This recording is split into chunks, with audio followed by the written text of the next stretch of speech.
Hello everybody, CritCrab here with another story, this one about a guy that tried to TPK his party twice, but that's not even the worst of it.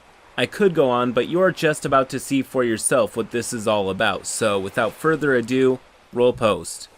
I'm currently in a campaign where the DM has a heavy focus on world building. For a quest, we need to go into the forest, super uncharted territory, and find a member of a neutral monster class and bring it to someone outside of town. Simple in theory, but we knew going in that this place was full to the brim with dangerous monsters, some of which we knew about from seeing the DM plan the campaign on Discord, but also plenty of unknown dangers. Our party was made up of me and 3 friends. I would explain what our classes are and stuff, but it doesn't super matter because we avoided all fights with monsters. But it turned out the biggest monster was one of us. Enter the 4th member of our party, R. R is playing as an explosive mage, one who claims to be a good person from the church, despite having already tried to rob an innkeeper twice by the time we were heading into the woods. Also, his introduction was to try and shoot one of our teammates, and when it failed, he tried 2 more times before finally surrendering and talking it out. But we seemingly had it gotten all set up. So we head into the spooky woods. It's gonna be like a 7-hour trek, so we have to roll a stealth check for each hour. After 2 hours, R gets a brilliant idea. Can I cast a massive explosion far away from us to cause the monsters to run towards it instead of near us? And despite everyone telling him please, no, and what if they run into the explosion and cross our path? He still does it. Cue big explosion and thousands of seeds fall from the trees. This is a massive problem. See, these aren't normal trees. In this setting, the trees are immortal, super fast growing, super creepy looking, the works. And as part of that super fast growing thing, that means that they need to get down into the dirt super fast so that they can burrow. 100 seeds in each tree suddenly start falling down and everyone has to cover up somehow or they will go through our skin and grow in us. Despite one of our teammates failing his initial save attempt, he's able to cast Stone Skin before they dig into him and he's safe. Me, R, and our 3rd teammate all managed to protect our skin as well. They used magic, I used my jacket, and we managed to survive the encounter. So that was near party kill 1. 2 would come about a half hour later. We survived the seeds falling, outran a monster the explosion tracked, thanks R, and actually found the monster settlement we were looking for. My character takes an eye probing 3 times and agrees to carry some mental eggs, but we are successful in getting one of them to travel with us out of the woods to the person asking for it. But on the way out, the DM decides that he wants to add in this one cool little detail about the community. On top of the big, hollowed-out tree that these monsters somehow lived in was a massive serpent called a Forest Watcher. It's this serpent that's so enormous that our characters already knew about it because it wakes up one day of the year to leave the forest and eat. It's so fucking big that the day is a holy day where every guild comes together to just fight it off and keep it from getting to any big town. R decides that he immediately wants to shoot it with an explosion. I don't fucking know how he decided this, but yeah, he actually wants to wake up a creature so massive it can have its head in a city 50 miles away and not have its other end leave the forest. But yeah, he still tries to do it, and the entire fucking party snaps to try and stop him.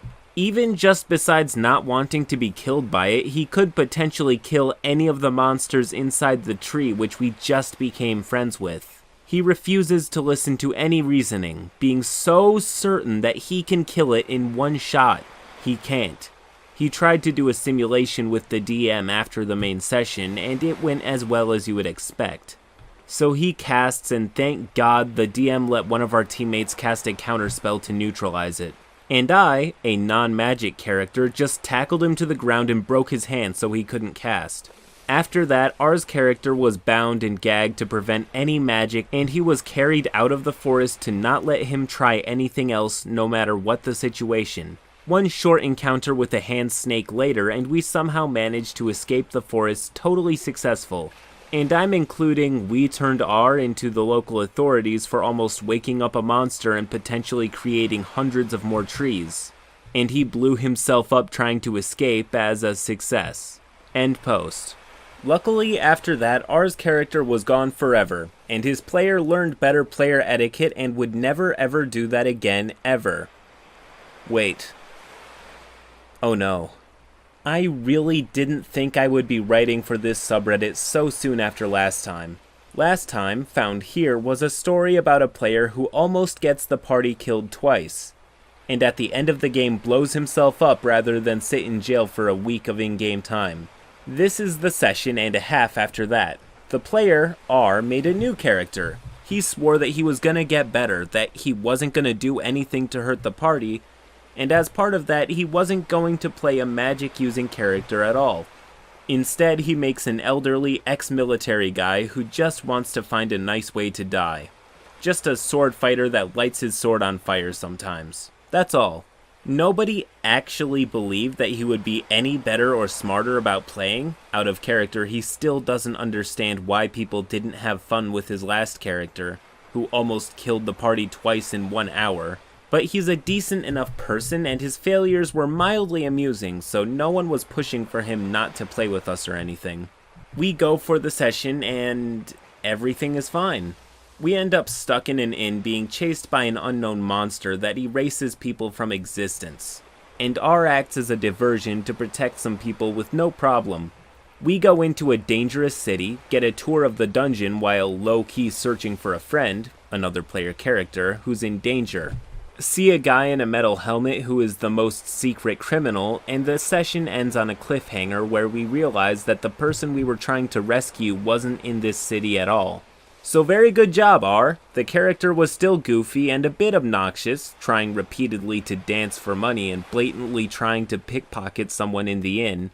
But overall, it was a marvelous improvement over his previous character, and everyone let him know it. And then yesterday, I found out what he did in a mini-session.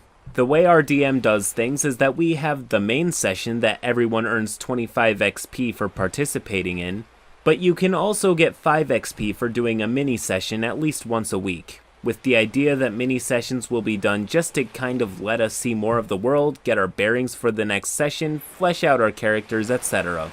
R wanted a mini-session where they would get to talk to the aforementioned prisoner in the metal helmet, but the DM explained that that would be a challenge because I had already done a mini-session that established our group was outside of the dungeon, so he would have to find a way back in.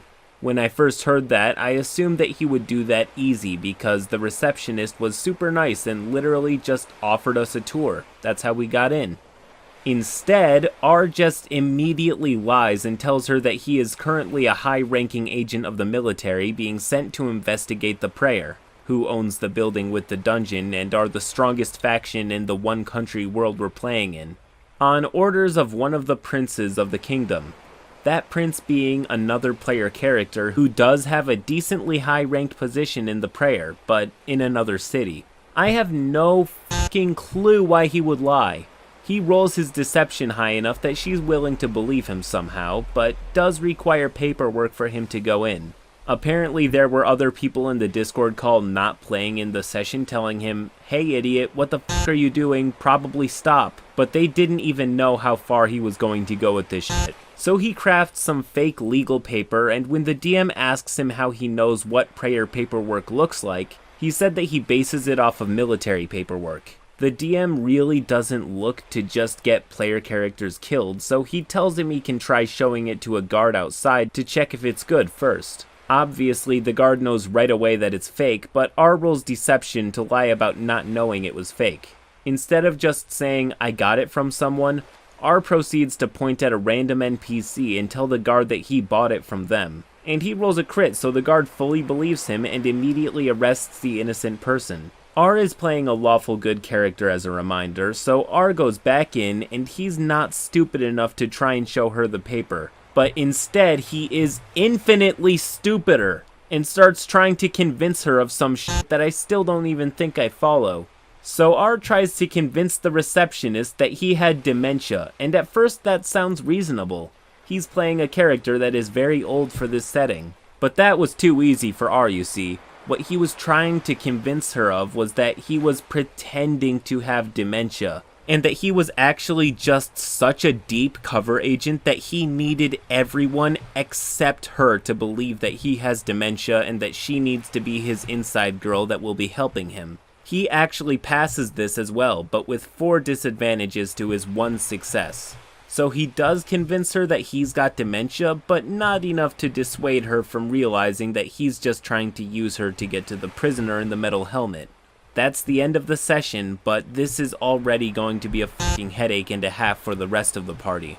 He still did successfully convince her earlier that he knew the prince, and that he was therefore working for the prayer of another city. So the best case scenario of this is that suddenly the city's prayer is going to be highly suspicious of him. Again, he's a player character.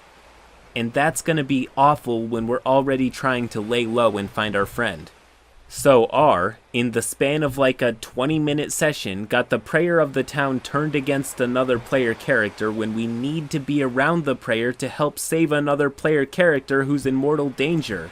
And just for the bonus points, he got random innocent NPCs arrested.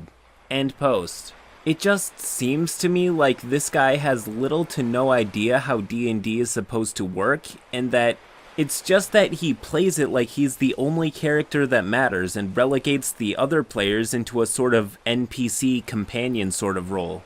On top of that, he does not seem to have any capacity for understanding that actions have consequences. I could realistically see this dude stick his hand into a fire and then start complaining about how his hand is hotter and tastier than usual. Anyways, I did find one more story about this guy, so definitely like this video and subscribe to the channel if you haven't already so that you can be notified when it comes out. Till next time.